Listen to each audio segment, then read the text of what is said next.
कि इसमें कहीं न कहीं कोई सच्चाई तो अवश्य होगी। यदि आग न होती तो धुआँ कहाँ से उठता? आज जो वो लोग कह रहे हैं उसमें सच्चाई है। तमाम लोग यहाँ पर ज़मीनों का कार्य कर रहे हैं, प्लाटों का कार्य कर रहे हैं। यहाँ चेम्बर्स की समस्या है। हमारे नवांगतुक अधिवक्ता जो आ रहे हैं उनके लिए चेम्बर्स की बहुत महती आवश्यकता है। कोशिश करूँगा कि जो योग्य से योग्यतम को चुनना है। सभी योग्य हैं, जो 6 प्रत्याशी हैं, उसमें मैं भी अपनी प्रत्याशिता देता हूँ। अपने अधिवक्ता साथियों की समस्याओं के साथ कंधे से कंधा मिलाकर खड़ा रहूं। नमस्कार, स्वागत है आपका कबीर न्यूज़ में। मैं हूँ जितेंद्र कमल और हम अभी चुनावी रण चल रहा है। वो कौन सा है मैं बता दिया हूँ, कई बार बता चुका हूँ। कानपुर बार एसोसिएशन का चुनाव चल रहा है, उसको हम कवर कर रहे हैं क्योंकि लोकसभा और विधानसभा के बाद कानपुर के अंदर ये सबसे बड़ा चुनाव है और क्रिटिकल चुनाव होता है और बहुत सम्मानी चुनाव होता है। तो उसी कड़ी में हम आए हुए हैं। आज एक बैठक बुलाई है रामजी दुबे जी ने, जो महामंत्री पद की यहाँ दावेदारी कर रहे हैं। और सबसे बड़ी बात क्या है, 35 साल उन्होंने अधिवक्ता में अपना समय दिया है, अधिवक्ता में, और लोगों की सेवा भी की है। इसके बाद सबसे महत्वपूर्ण बात है, एक नंबर क्रमांक पे आपका है, मतलब सबसे वरिष्ठ है जितने भी लोग आपके समक्ष या आपसे प्रतिद्वंदी में है। सर, स्वागत है आपका कबीर न्यूज़ में। इससे पहले भी आप कई पदों में अपनी सेवाएं दे चुके हैं। महामंत्री का पद काफी महत्वपूर्ण पद गिना जाता है यहाँ पे। तो ऐसा क्या आप कर रहे हैं, लोगों से क्या कह रहे हैं, कौन से वादे कर रहे हैं कि आप हमें जिताइए तो हम आपके लिए ये कुछ करेंगे, और क्या समस्याएं हैं यहाँ? देखिए, इसके पूर्व भी मैं कानपुर कचहरी के सम्मानित अधिवक्ताओं के द्वारा बिलायर्स एसोसिएशन के महामंत्री पद का चुनाव जीत चुका हूं और एक बार सन 1999 में कानपुर बार एसोसिएशन के मंत्री पद पर भी मेरे अधिवक्ता साथियों के सहयोग, मत व आशीर्वाद से रह चुका हूं। कार्यकारी महामंत्री बार एसोसिएशन भी रह चुका हूं। मैं अब क्या बतलाऊं, मैंने 35 वर्ष अपने इस अधिवक्ता वृत्ति में बिता दिए।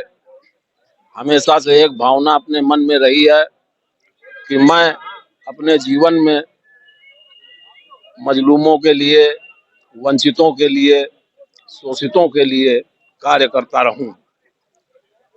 मैंने यथासंभव प्रयास किया है कि मैं अपने अधिवक्ता साथियों की समस्याओं के साथ कंधे से कंधा मिलाकर खड़ा रहूं। ऐसा कोई कार्य, ऐसा कोई आचरण, ऐसा कोई व्यवहार न करूं जिससे हमारी इस कानपुर बार की गौरवशाली इतिहास को, इसकी गरिमा को ठेस पहुंचे, हमारे बार एसोसिएशन के सम्मानित सदस्यों के सम्मान को ठेस पहुंचे। इसका मैंने सदैव ध्यान रखा है। आगे भी यदि मुझे कानपुर बार में महामंत्री पद पर चुना जाता है तो मैं अपने तहे दिल से कानपुर बार के सम्मानित सदस्यों का सहयोग करता रहूंगा। उनके सुख में, दुख में, उनकी हर परेशानी में खड़ा रहने की इच्छा रखता हूं और दृढ़ संकल्पित भी हूं कि मैं ऐसा फिर कोई कार्य नहीं करूंगा जिससे हमारी कानपुर बार और उसके सम्मानित सदस्यों की गरिमा को ठेस पहुंचे और मैं उनके साथ खड़ा रह सकूं। भगवान मुझे ऐसा बल, बुद्धि, विवेक दे कि मैं अपने अधिवक्ता साथियों और उनकी समस्याओं के लिए सतत संघर्ष करता रहूं और उससे उन्हें निजात दिलाता रहूं।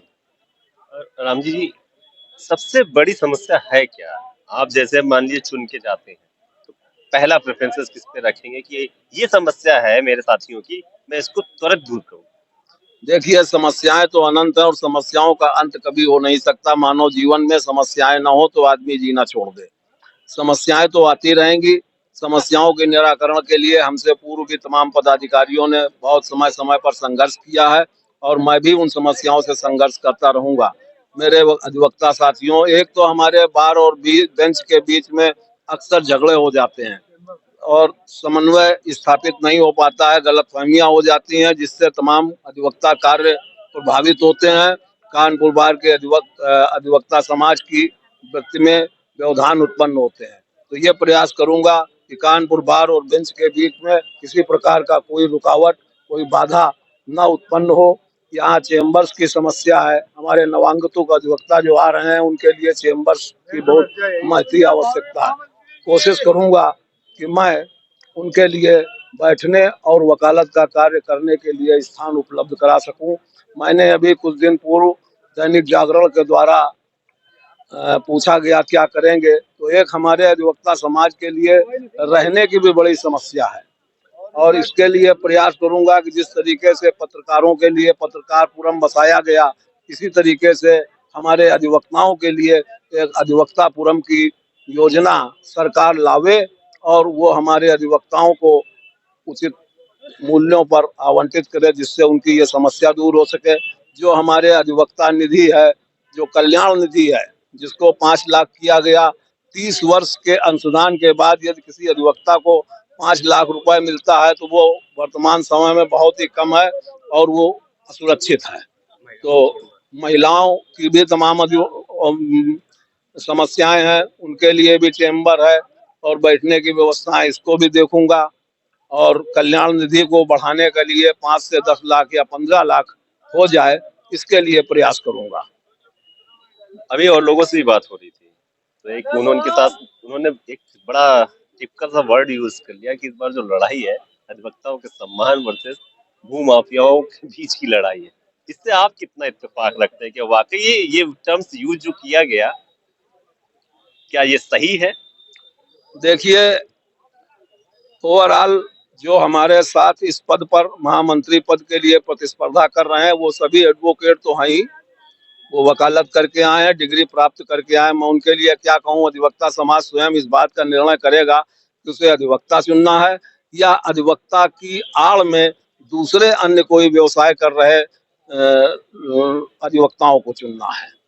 और मैंने केवल अधिवक्ता के रूप में कार्य किया है, इसके अतिरिक्त मैंने 5 पैसे भी आज तक किसी प्रकार से कुछ नहीं कमाया है। आगे भी ये सोचता हूँ कि अधिवक्ता वृत्ति ही करूँ और सावधान रहे अधिवक्ता समाज, यद्यपि वो बहुत विवेकी और बुद्धिमान होता है। यदि ये बात आप मुझसे कह रहे हैं कि कानपुर कचहरी में उठ रही है, तो निश्चित रूप जानिए कि इसमें कहीं न कहीं कोई सच्चाई तो अवश्य होगी। यदि आग न होती तो धुआं कहाँ से उठता। आज जो वो लोग कह रहे हैं उसमें सच्चाई है। तमाम लोग यहाँ पर जमीनों का कार्य कर रहे हैं, प्लाटों का कार्य कर रहे हैं। अधिवक्ता समाज, अधिवक्ता वृत्ति से उनका कोई विशेष लेना देना नहीं है।